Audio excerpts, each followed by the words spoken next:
یحاجو، اور پھر جیم کو مرج کر دیں گے، ایک دفعہ لکھیں گے تو آپ کے سامنے آ جائے گا حاجہ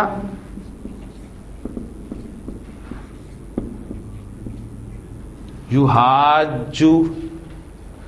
اور پھر یہاں ایک تجوید کے اعتبار سے ایک پوائنٹ جو ہے وہ نوٹ کر لیجئے کہ جب الف کے بعد کوئی حرف شد والا آ جاتا ہے، ٹھیک، تو یہاں پر آپ کو موٹی مد لکھی ملتی ہے.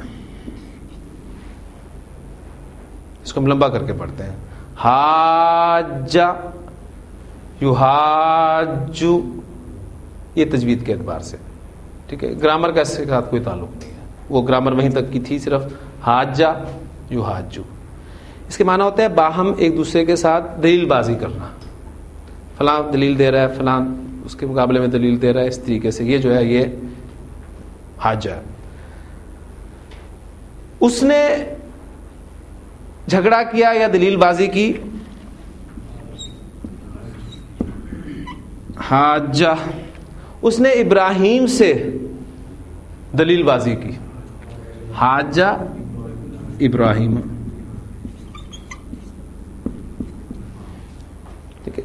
الم تر الی الذی حاجہ ابراہیم فی ربہ، کیا تم نے نہیں دیکھا، غور نہیں کیا اس شخص کی حالت پہ جس نے حضرت ابراہیم علیہ السلام سے اس کے رب کے بارے میں یہ دلیل بازی کی. وہی سارا واقعہ آپ کے سامنے آئے گا کہ ہاں جی کون ہے رب، کون ہے ان کا، جی رب میرا وہ ہے، یہ ساری ڈیٹیل. اب ٹائم نہیں ہے ان کو بیان کرنے کا، تو وہاں اشارہ جو ہے اس طرف ہے. اس کے بعد یہ مثال آپ کے سامنے آئے گا. مثال میں مثال واوی، مثال یائی. مثال واوی میں شاید آپ کے پاس مادہ جو ہے نوٹس میں دیا ہوا ہے واو این دال، وہی ملے گا آپ کو. وعدہ یواعدو، وعدہ یواعدو، اس کے معنی بھی جو ہے وعدہ کرنا کے ہوتے ہیں، ایک دوسرے کے ساتھ وعدہ کرنا ہے. ہم نے وعدہ کیا، وعدہ سے لائیں جمع متکلم کی سیکھ پہ آ جائیں. وعدہ، وعدہ، وعدو، وعدت، وعدتا، وعدنا، وعدتا، وعدتما، وعدتم، وعدتی، وعدتما، وعدتنا، وعدتو، وعدنا.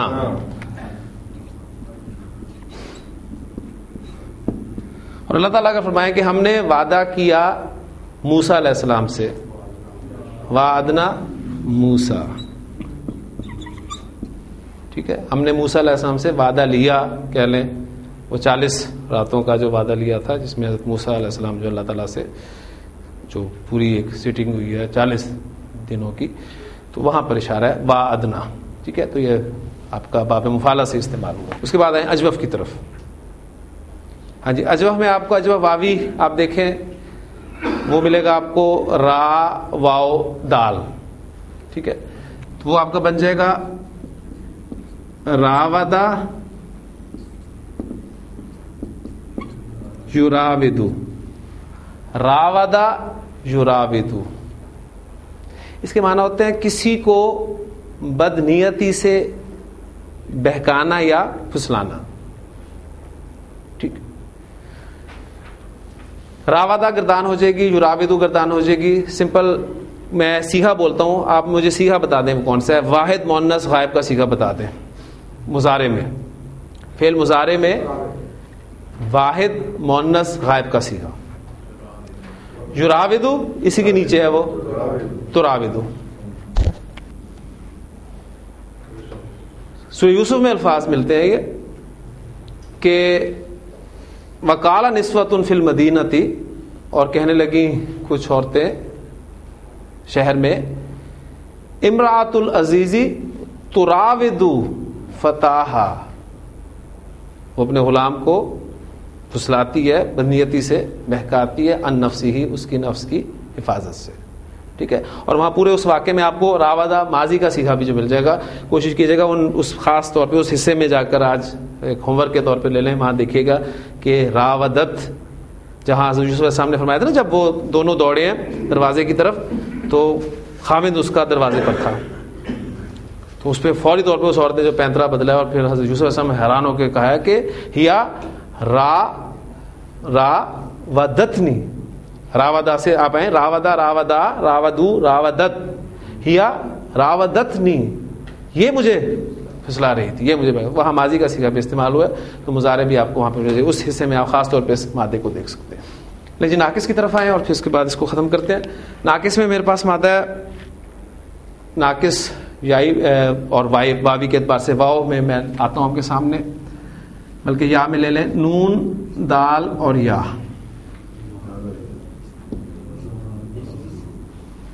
نادا یا ینادیو نداءن، اس مصدر میں آپ کو اس کے معنی سمجھ میں آ جائیں گے. ندا کے معنی کیا ہوتے ہیں؟ آواز دینا، پکارنا. ٹھیک ہے. اب ناقص کے قواعد اپلائی ہوں گے تو نادا یا سے کیا بن جائے گا؟ یہ آپ کا بن جائے گا نادا.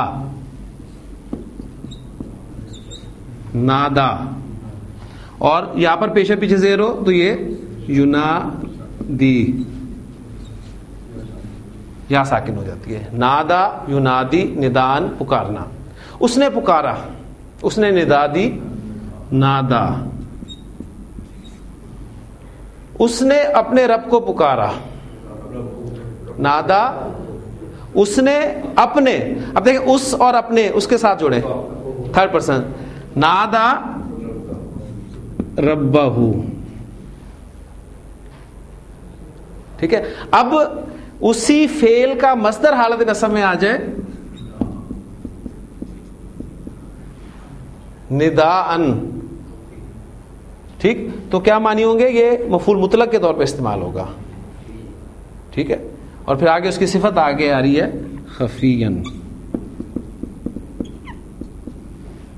کس کے بارے میں الفاظ ہیں؟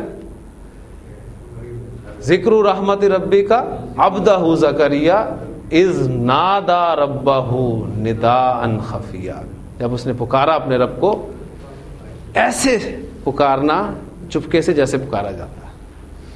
ٹھیک ہے. آگے پھر الفاظ ہیں قال ربی انی وہن العظم منی واشتعل الرأس شیبا ولم اکن بدعائک ربی شقیا. بڑے خوبصورت الفاظ ہیں، کبھی ان کو محسوس کریں، وہ اے میرے رب میں تجھے کبھی پکار کر نامراد نہیں ہوا، جب بھی میں نے تجھ سے مانگا. یہ تعلق اگر رب کے ساتھ بن جائے کسی درجے میں، ظاہر ہے وہ تو انبیاء تھے، رسول تھے، لیکن بندے کے لیے بھی ایک تعلق یہ بنایا جا سکتا ہے. اولیاء اللہ بھی گزرے ہیں اس دور میں، کوئی ایسی ناممکن بات نہیں ہے، رب کے ساتھ تعلق بنایا جا سکتا ہے. مزید فی ابواب کا ماضی مجہول، مضارع مجہول، ایک ایک ایگزامپل اس کی دیکھ لیتے ہیں. اسی مادے کو سامنے رکھتے ہیں، اس سے ماضی مجہول بنا لیتے ہیں. ماضی کا صیغہ میرے پاس ہے نادا یا. اسٹیپس اپلائی کریں. اسٹیپ نمبر 1، آخری حرف کو چھیڑنا نہیں ہے. کیا بن جائے گا یہ آپ کا؟ نادا یا. اسٹیپ نمبر 2، اس سے پچھلے کو چھوڑنا نہیں ہے. اسے کیا دینی ہے؟ زیر دے دیں.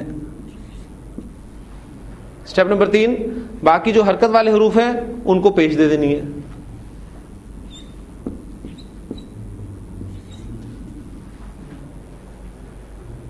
ٹھیک ہے. پڑھ کے دکھائیں. نہیں پڑھا جا رہا نا؟ کیوں نہیں پڑھا جا رہا؟ اس لیے کہ پیش کے بعد الف آ رہا ہے. پیش کے الف سے کوئی بنتی ہے؟ کوئی مناسبت ہے؟ کوئی مناسبت نہیں ہے. لہذا پھر اس الف کو تبدیل کیا جائے گا اور اس حرکت کے موافق تو وہ بن جائے گا آپ کا نودیا. نادا اس نے پکارا، نودیا اسے پکارا گیا. یا ایھا الذین آمنوا اذا نودی للصلاۃ، اذا نودی للصلاۃ، جب نماز کے لیے پکارا جائے. اذا کی وجہ سے ہم ترجمہ کر رہے ہیں تو فسعوا الی ذکر اللہ، اللہ کی یاد کی طرف لپکو. حاسبہ یحاسب، محاسبہ معنی فوراً صاحب کے سامنے آ گیا، محاسبہ کرنا. یا حسابن، اس وزن پہ بھی آتا ہے حساب لینا. ٹھیک. مضارع مجہول ہم بناتے ہیں. پہلا سٹیپ، آخری حرف کو چھیڑنا نہیں ہے. یحاسب نہیں چھیڑا. دوسرا سٹیپ، اس سے پچھلے کو چھوڑنا نہیں ہے. اسے کیا دینی ہے؟ حرکت زبر. تیسرا سٹیپ، علامت مضارع کو پیش دینی ہے. پہلے ہی ہے لیکن ہم پھر بھی دے دیتے ہیں. اور باقی حروف کو ویسے ہی رہنے دینا. یحاسب، یحاسب وہ محاسبہ کرتا ہے کیا کرے گا، اور یحاسب اس کا محاسبہ کیا جاتا ہے یا کیا جائے گا. ٹھیک ہے، وہ حساب لیتا ہے، اس کا حساب لیا جائے گا. فَأَمَّا مَنْ أُوتِيَ كِتَابَهُ بِيَمِينِهِ، پس جسے اس کی کتاب، اس کا اعمال نامہ دائیں ہاتھ میں دیا گیا، فَسَوْفَ يُحَاسَبُ حِسَابًا يَسِيرًا. آگے آپ دیکھیں گے وہ مصدر استعمال ہو رہا ہے اس کا، حسابًا یسیرا، تو اس کا آسان حساب لیا جائے گا. لیکن کس کا؟ جس کا اعمال نامہ اس کے دائیں ہاتھ میں دیا جائے گا. تبھی وہ کہے گا نا فَيَقُولُ هَاؤ مُقْرَؤْ کِتَابِیَہ، پڑھو میری کتاب. انی ظننت انی ملاقٍ حسابیہ، مجھے یقین تھا کہ میں اپنے حساب سے ملاقات کر کے رہوں گا، یعنی مجھے میرا حساب مل کر رہے گا. فَهُوَ فِي عِیشَةٍ رَاضِیَةٍ فِی جَنَّةٍ عَالیَةٍ. اللہم اجعلنا منہم، اللہ تعالیٰ ہمیں ان لوگوں میں شامل فرمائے. تو فَأَمَّا مَنْ أُوتِیَ کِتَابَهُ بِیَمِینِهِ فَسَوْفَ يُحَاسَبُ حِسَابًا یَسِیرًا. اور حساب یسیرہ سے کیا مراد ہے؟ وہ حدیث میں آپ کو پہلے سنا چکا ہوں حضرت عائشہ رضی اللہ عنہا سے کہ رسول دعا مانگا کرتے تھے، تو حضرت عائشہ نے پوچھا اللہ کے رسول یہ آسان حساب سے مراد کیا ہے؟ تو آپ نے فرمایا تھا کہ بندے کے نامہ اعمال نامہ جو ہے وہ اس کو جب اللہ کے سامنے پیش کیا جائے گا تو اللہ تعالیٰ اس پہ نظر ڈالیں گے، اس کی نیکیوں کو اپریشیٹ کریں گے، اس کے غلطیوں کو، کوتاہیوں کو درگزر کریں گے اور اسے جنت میں بھیج دیا جائے گا. تو یہ آسان حساب ہے. لیکن پھر فرمایا تھا کہ جس کا حساب لے لیا گیا، جس کا حساب شروع ہو گیا، اللہ نے اگر پوچھ لیا کہ یہ کیوں کیا، فقط ہلاک، وہ تو ہلاک ہو گیا، وہ کوئی جواب نہیں دیا سکتا. ٹھیک ہے، تو اللہ تعالیٰ سے یہ دعا لازم مانگتے رہا کریں. اس لیے یہ دعا بڑی مشہور دعا ہے، اللہم حاسبنی حسابا یسیرا. اللہم حاسبنی حسابا یسیرا. سبحانک اللہم و بحمدک، نشہد ان لا الہ الا انت، نستغفرک و نتوب الیک.